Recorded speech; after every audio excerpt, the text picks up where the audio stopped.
咁呢一款沉香咧就嚟自馬來西亞嘅。馬來西亞嘅白木樹啦，同我哋香港個名咧都好有因緣嘅。因為香港以前好多土沉香咧就係呢一個品種嚟嘅。因為香港以前咧好多沉香咧喺香港度轉口嘅，咁亦都一個香港仔嗰邊一個港口，亦都經常有好多呢啲沉香嘅香料啊轉運嘅。咁啊命名為香港啊。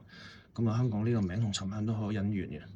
咁我哋呢款線香咧，一桶裏邊咧就有10 gram，咁10 gram 裏邊大概有28支左右啦，咁就可以大概用到1個月時間嘅。咁我哋每時喺屋企放工翻嚟攰攰地煩煩躁躁好唔心安嘅時候咧，咁我哋咧可以喺晚上點一支沉香，跟住之後咧我哋可以舒緩咗我哋嘅身心情緒，亦都有療愈嘅效果嘅。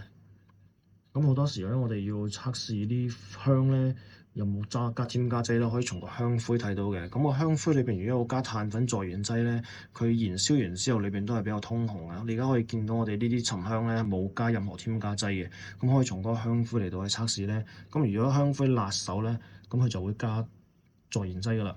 咁所以咧香灰其實咧佢裏邊咧一抹咧就已經冇晒啦。如果有加啲助燃劑嘅碳粉啊，就會裏邊係好黑色嘅，咁同埋好辣手嘅。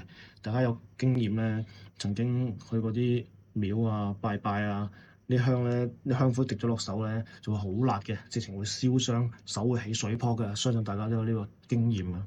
咁所以咧，我哋嘅沉香咧就淨係用天然嘅沉香木打成粉，再加天然嘅黏合劑楠木樹粉啊呢啲天然黏合劑，咁啊製作成線香嘅。